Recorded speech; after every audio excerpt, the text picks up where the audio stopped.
अब जेंगी उसे अपना सीक्रेट बताता है। वो बोलता है कि मैं किसी को भी मारना नहीं चाहता था, पर जो लोग मुझे मारने आए थे मैंने सिर्फ उन्हीं को मारा है और अदर मैंने किसी को भी हाथ भी नहीं लगाया।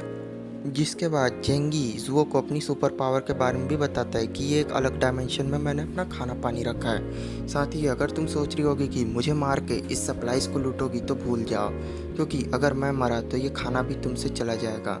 जिसके बाद जुओ उसे जानवर की तरह खाने लगती है रो रो के, और पानी भी पी जाती है। जिसके बाद जुओ समझ जाती है कि जेंगी के मरने के बाद उसके ज़िंदा रहने के चांसेस बहुत ही कम हो जाएंगे। जिसके बाद जेंगी बोलता है कि तुम सिर्फ मेरी बन के रहो। जिसके बाद जुओ अपने कपड़े उतारने लगती है और उनके बीच किस होना चालू हो जाता है। साथ ही साथ इनके साथ बॉस, जिसके बाद वो दोनों अपने आप को कुछ ज़्यादा ही गर्म करने लगते हैं। जिसके बाद जुओ तो एकदम गर्म हो ही जाती है। उसके बाद जेंगी भी उसे थोड़ा और हीट प्रोवाइड कर देता है और उसके बाद जुओ की हालत किसी मरियल बकरी की तरह हो जाती है। जिसके बाद जेंगी बोलता है कि खाना मैंने बना दिया है, तुम खाने आओगी? जो बोलती है ज़रूर, क्यों नहीं। जिसके बाद जेंगी उसे खाना देता है। वो एकदम भुक्कड़ों की तरह खाना ठूस रही होती है। जिसके बाद जेंगी उससे पूछता है खाना अच्छा तो था? जिसके बाद जुओ बोल हाँ ठीक था। जिसके बाद जेंगी उसे एक ओवरकोट देता है और बोलता है कि चलो बाहर, आज एक ज़रूरी काम हमें निपटाना है। जिसके बाद जुओ उससे पूछती है कि क्या काम, और वो बोलता है तुम्हें खुद करना है ये काम। और वो उसे उस रॉड को दे देता है और बोलता है कि जाओ, जैंग होंग के जितने आदमी जमे हैं उन सभी को मार के उनकी लाशों को तोड़ डालो। जिसके बाद जुओ को बाहर निकलते बहुत ज़्यादा ठंड लग रही होती है, पर जेंगी बोलता है कि ब्रिज मैंने तुम्हारे लिए तैयार कर दिया है, तुम जल्दी जाओ और अपना काम करो। जिसके बाद जुओ वहाँ पहुँच जाती है और उन सभी की लाशों को तोड़ने लगती है जो कि अब बर्फ़ से जम चुके होते हैं। जिसके बाद जेंगी उसकी रिकॉर्डिंग कर रहा होता है और जुओ उससे पूछती है क्या तुम ये सब रिकॉर्ड कर रहे हो? तभी जेंगी बोलता है हाँ, मैं दिखाना चाहता हूँ कि अब यहाँ का एक नया बॉस है और वो मैं हूँ। जिसके बाद वो सब इस वीडियो को ग्रुप में डाल देता है। जिसके बाद फाइनली काफ़ी समय बाद बिल्डिंग वाले खुश होते हुए बोलते हैं कि आखिरकार वो जल्लाद मारा गया। जिसके बाद सभी लोग जेंगी को थैंक्स कर रहे होते हैं। इधर जुओ भी जेंगी के साथ बहुत ही ज़्यादा आलीशान में और खुश रह रही होती है। तभी उसके पास एक फ़ोन आता है, जो कि हम देखते हैं कि फ़ोन उठाते ही उसकी बेवफा सनम बोलती है कि जेंगी क्या तुम ज़िंदा हो? प्लीज़ मेरी हेल्प करो, ये लोग मर गए हैं। जिसके बाद जेंगी बोलते हैं कि अच्छा, तुम भी ज़िंदा हो? उसके बाद उसकी बेवफा सनम बोलती है कि हाँ मैं ज़िंदा हूँ, मैं तुम्हारे लिए ही ज़िंदा हूँ। जिसके बाद पीछे से उसकी बहन और उसकी बेस्ट फ्रेंड आके उसे दबोच लेती है और उसके फ़ोन में से अजीब अजीब आवाज़ आने लगती है। जिसके बाद वो बोलती है कि मैं तुम्हें बहुत ज़्यादा पसंद करती हूँ जेंगी। जिस पे जेंगी भी थोड़ा शर्मा जाता है और बोलता है कि अब मज़ा आएगा, अब मैं उसे जलाऊँगा।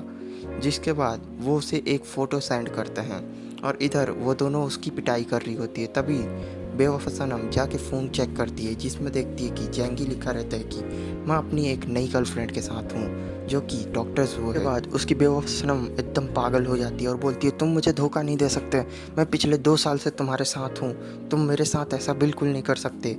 जिसके बाद जेंगी बोलता है तुम्हें धोखा क्यों नहीं दे सकता, धोखे के बदले तुम्हें धोखा मिला, तुम भी मुझे मारने के लिए मेरे अपार्टमेंट में आई थी। जिसके बाद जेंगी फ़ोन कट कर देता है। जुओ पूछती है कि वो कौन थी? जिसके बाद जेंगी बताता है कि कुछ नहीं, तुम बस खाओ और आराम से रहो। तभी जुओ बोलती है कि मैं आज तुम्हारे लिए खाना पकाना चाहती हूँ। जिसके बाद जेंगी उसे कुछ खाने बनाने के सामान दिलवा देता है। जिसके बाद जुओ खाना लेके आ जाती है। जेंगी एप्पल खाते हुए बोलता है कि खाना तो बहुत अच्छा बना है।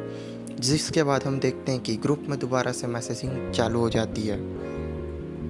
तभी उन लोग उस बुढ़िया के बारे में बात कर रहे होते हैं जिससे जैंग होंग ने सप्लाईज लूटी थी। जुओ पूछती है कि वो लोग कितने बेरहम थे, उसने उसके ज़रा भी कद्र नहीं की। जेंगी बोलता है अच्छा, और उसने जो लोगों के साथ सप्लाईज लूटे? तभी वो बताती है कि मैं ऐसा नहीं कह रही हूँ, मैं तुम्हारे खिलाफ़ नहीं बोलना चाहती हूँ। जेंगी समझ जाता है और उसे वाइन देते हुए बोलता है कि कोई प्रॉब्लम नहीं, मैं समझता हूँ। जुओ काफ़ी घबरा जाती है। जेंगी बोलता है कि देखो, उसने लोगों के साथ गलत किया ये तो तुम जानती हो, अब उसके साथ गलत हुआ तो इसमें उसी की गलती है।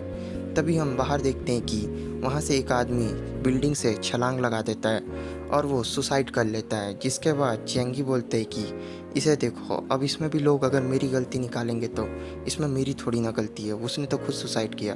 तभी हम देखते हैं कि उसके चचा का फ़ोन आ रहा होता है। तभी वो फ़ोन उठाते हुए बोलता है कि हेलो। जिसके बाद वो उसका चचा बोलता है जेंगी बेटा, मुझे एक तुम्हारी मदद चाहिए थी। तभी वो बोलता है कि चचा आप जिंदा हो? मुझे चाचा को अपनी तरफ संभाल के रखना होगा क्योंकि उनके पास काफ़ी सारे स्किल्स और ऐसे मौसम में सर्वाइव करने का एक्सपीरियंस है। साथ ही साथ वो काफ़ी समय पहले मिलिट्री में भी रहे हैं। जिसके बाद उसका चाचा बोलता है, बेटा मुझे मेडिसिन्स चाहिए मेरे बच्चे के लिए। जिसके बाद जेंगी बोलता है, आपका बच्चा? तभी उसका चाचा बताता है कि दरअसल मुझे एक औरत पसंद आ गई थी, मैं उसी के साथ रह रहा हूँ। और वो बताता है कि मैं दे दूँगा मेडिसिन्स, आप बस मेरे अपार्टमेंट के चाचा आपके लिए तो जान भी हाज़िर है, फिर दवाई क्या, आप तुरंत आ जाइए, मैं आपको दवाई दे दूँगा। इतना बोलते ही जेंगी फ़ोन कट कर देता है। जिसके बाद हम देखते हैं कि वो पूछती है कि ये तुम्हारे चाचा कौन है? तभी वो बताता है कि बचपन में ये मुझसे काफ़ी प्यार करते थे और अब भी हमारे अंदर बहुत ही ज़्यादा इनके लिए लॉयल्टी है। साथ ही साथ इस कंडीशन में चाचा का साथ होना मेरे लिए बहुत ही ज़्यादा फ़ायदेमंद होगा। जिसके बाद वो अपना काम करने के लिए चली जाती है और जेंगी अपने चचा को देखने लगता है। जिसके बाद उसका चचा उसके द्वार पे आ जाता है और उससे बोलता है, बेटा मैं तुम्हारे पास आ गया जेंगी बेटा, दरवाज़ा खोलो। तभी जेंगी तुरंत मेडिसिन उन्हें दे देता है और उसका चचा उसका धन्यवाद करते हुए बोलता है कि शुक्रिया जेंगी, तुम अगर नहीं होते तो पता नहीं क्या होता। तभी वो नाजायज़ औरत बोलती है, जेंगी क्या तुम हमें अपने घर में पनाह नहीं दे सकते? जिसके बाद जेंगी बोलता है, नहीं, क्योंकि अभी कुछ ही समय पहले मुझ पे पूरी सोसाइटी वालों ने हमला किया था और मैं इतना बड़ा रिस्क नहीं ले सकता कि किसी भी अननोन पर्सन को अपने घर में आने दूँ। साथ ही मैं तुम्हें भी नहीं जानता हूँ और मेरे सिर्फ चाचा तुम्हें जानते हैं, इस कनेक्शन का तुम ज़्यादा फ़ायदा मत उठाओ। जिसके बाद उसका चाचा भी बोलता है, जेंगी सही बोल रहा है। जिसके बाद वो बोलती है, प्लीज़ हम तुम्हें कोई नुकसान नहीं पहुँचाएंगे। जेंगी बोलता है, नो, मैं तुम्हें अंदर आने दे ही नहीं सकता। साथ ही साथ वो बोलता है कि रह गई बात तुम्हारी और तुम्हारे बच्चे और ये इसके मेरे भाई के कनेक्शन की, तो नाजायज़ संबंध मुझसे मत ही जोड़ो। तभी उसका चचा बोलता है कि सही बात तो बोल रही जेंगी। तभी वो नाजायज़ औरत बोलती है कि तो फिर वहाँ जुओ क्यों रह रही है? तभी जेंगी बोलते हैं कि जुओ तो मेरी वाइफ है और इसका यहाँ रहना इम्पोर्टेंस देता है मेरी लाइफ के लिए। और कोई क्वेश्चन है तो बताओ। तो यहीं पास ये पार्ट एंड होता है। भाई आई होप आप लोगों को वीडियो पसंद आई हो। वीडियो पसंद आई है सपोर्ट ज़रूर करें और सब्सक्राइब ज़रूर करें।